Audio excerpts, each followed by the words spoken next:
Hola, buen día, bienvenidos a este nuevo podcast llamado Curioseando en el Derecho. Este podcast está presentado por Berenice Simé, Jorge Gómez y su servidora, soy Ramón. Este podcast fue creado con el objetivo de expresar nuestra opinión acerca de ciertos temas relacionados con el derecho. Los primeros temas que se presentarán es la fuente de derecho. Lo que sabemos hasta ahora es que las fuentes de derecho se dividen en tres categorías: las fuentes de derecho formales, fuentes reales y fuentes históricas. Les daré un pequeño resumen de lo que es cada una de estas fuentes. Comenzaremos con las fuentes formales. Las fuentes formales son los procesos de creación de las normas jurídicas. Estos son sin procesos de manifestación de normas. Las ideas del proceso implica la de una sucesión de momentos. Cada fuente formal está constituida por diversas etapas que suceden en cierto orden y deben realizarse determinados supuestos. Las fuentes formales de derecho son la legislación, la costumbre y la jurisprudencia. En el examen de las fuentes formales implica el estudio de los susodichos elementos. En el caso de la legislación, son las situaciones reales que el legislador debe regular las necesidades económicas o culturales de las personas a quienes la ley está destinada, o la idea de derecho y las exigencias de la justicia, la seguridad y el bien común. En el transcurso de este podcast iremos como que desglosando cada uno de estos conceptos. Se irán repitiendo mucho algunos de estos conceptos, pero pues iremos desglosando cada uno de estos y demás. En el moderno proceso legislativo existen 6 diversas etapas: la iniciación, la discusión, la aprobación, la sanción, la publicación e iniciación de vigencia. Para las fuentes formales son 2 poderes que intervienen en la elaboración de las leyes federales: el legislativo y el ejecutivo. La reunión de los elementos que integran el proceso legislativo con su veterinario y jurisprudencial, esto condiciona la validez de las normas formales y que los procesos engendran. Como dije anteriormente, se van a ir desglosando algunos puntos importantes referente a estos temas conforme vaya pasando el podcast. Cada quien va a expresar su opinión y pues va como que explicarlo desde su punto de vista. Obviamente con toda la información que sea requerida. Las fuentes reales son los factores y elementos que determinan el contenido tales de normas. Las fuentes históricas se aplican a los documentos, inscripciones, papiros, libros, etc., que encierran el texto de una ley o conjunto de leyes.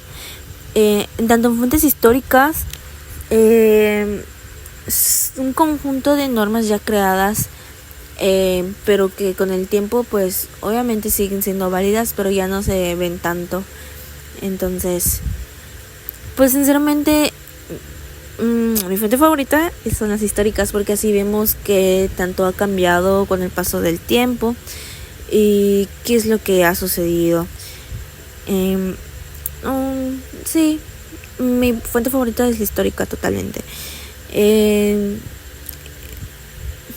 Pues sinceramente este tema de fuentes de derecho es en general un tema corto, pero conforme se abren como que llavecitas ahí para que se exprese mejor y se explique de una mejor manera, pues ya es como que se vuelve un poquito más amplio.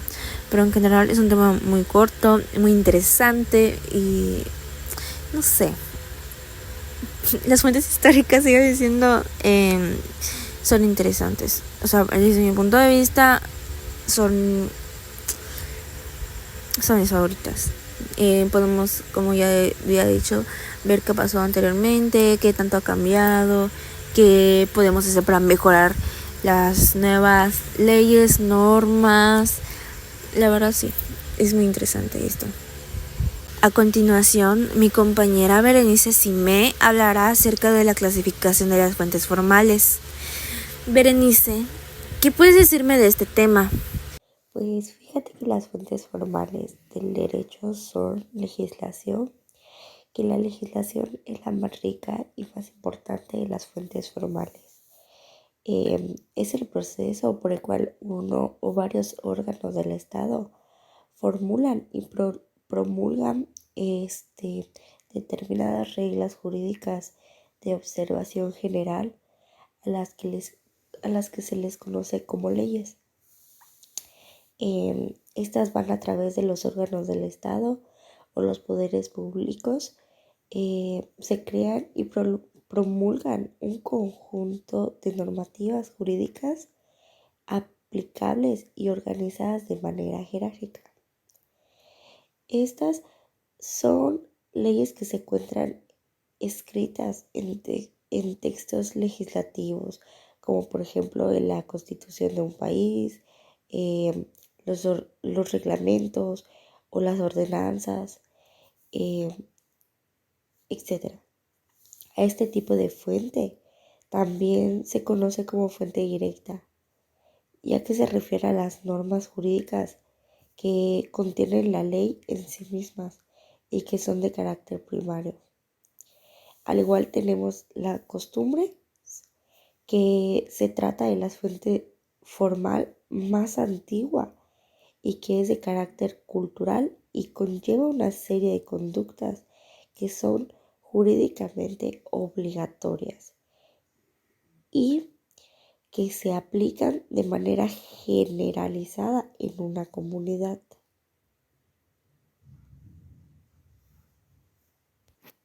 Por ejemplo, el no atentar en contra de la vida de otras personas. Ese sería como un ejemplo. También se le conoce como fuente hecho, pues establece cuando una regla o una normativa se considera costumbre social. Igual tenemos la jurisprudencia, que es la interpretación de las leyes que se realiza el juez en casos donde las leyes primarias no resuelven de manera clara los asuntos discutidos y presentan dificultad en la integración e interpretación de estas. Es establecida por el Tribunal Supremo. También se le conoce como fuente indirecta, que por sí misma no crea en el derecho, pero ayuda a interpretar y explicar una ley.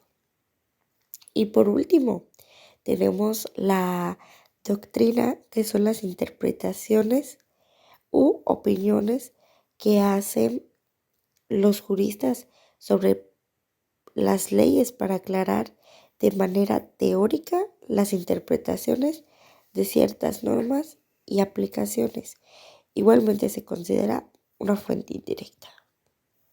Entonces podemos decir que las fuentes formales del derecho son los textos y documentos en donde se recopilan las leyes o conceptos relacionados como estas, que son la legislación y la doctrina, y pues la costumbre y la jurisprudencia, que consisten en los procesos de creación de las leyes, en sus modos de empleo, sus alcances y sus funciones.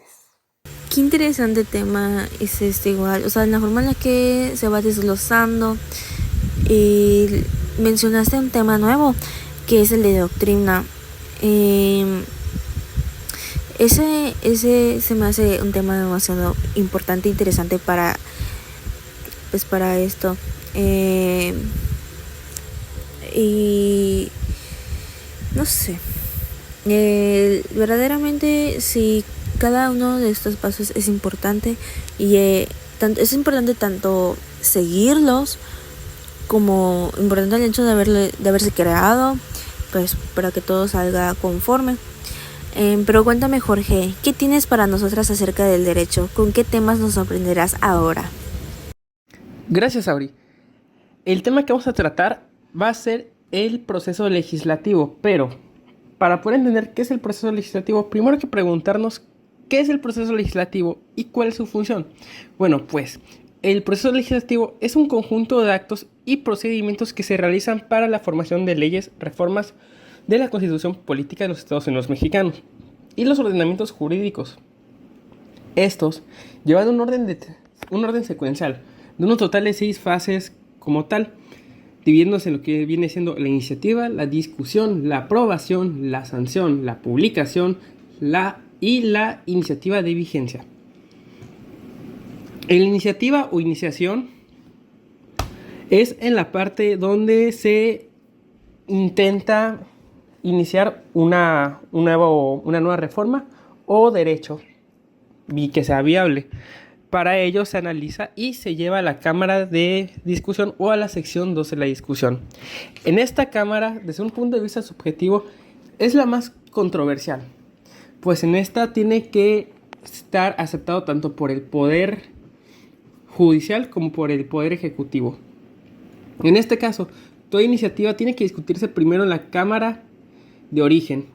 Si la cámara de origen aprueba la ley o lo que se está intentando iniciar o la iniciativa, pasa directamente a la cámara revisora. En esta se encargará de revisar la iniciativa ya aprobada por la cámara de origen y en caso de que la iniciativa sea negada, devolverla a la cámara de origen con una justificación del por qué.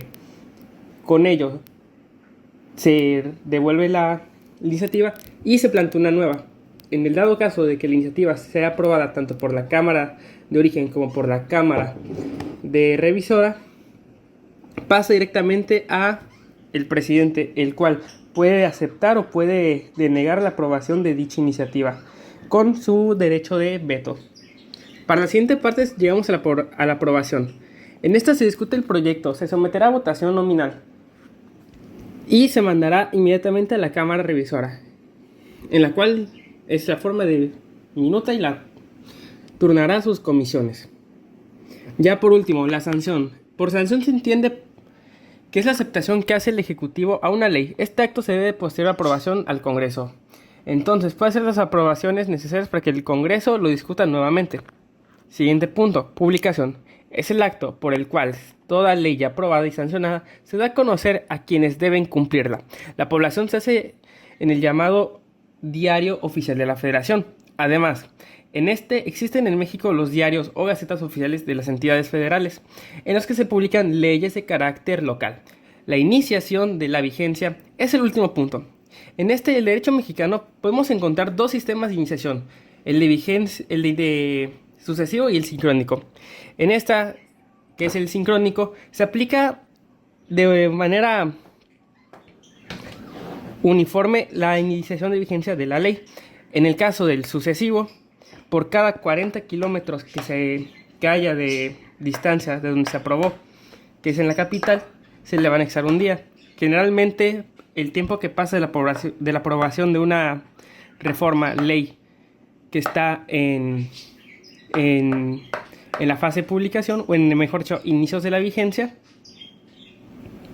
pasa a ser de 3 días como máximo la aprobación. A partir de esos 3 días, por cada 40 kilómetros se le va anexando un día más. Y por esto será mi parte. Así que te devuelvo la palabra a mi compañera Saori. Qué interesantes fueron los temas de hoy. Gracias a los temas de hoy tenemos un poco más de conocimiento acerca de temas especiales sobre el derecho. Pues la verdad, espero que este podcast haya sido de su agrado, ya que pues fue con la intención de que nosotros como jóvenes entendamos un poco más acerca de derecho. Espero y haya sido comprendible y pronto nos vuelvan a escuchar. Sinceramente, esas divisiones en general fuentes de derecho es completo y pudimos explicarles desde nuestro punto de vista, desde el punto de vista de que los jóvenes puedan entender y sin con tantos ahí obstáculos sobre palabras que aún no comprendamos o que sea difícil utilizar. Pues gracias por escucharnos, nos despedimos, espero haya sido de su agrado. Nuevamente nos despedimos tanto a mi compañera Berenice Simé, Jorge Gómez y Sori Ramón. Hasta luego y muchísimas gracias por habernos escuchado.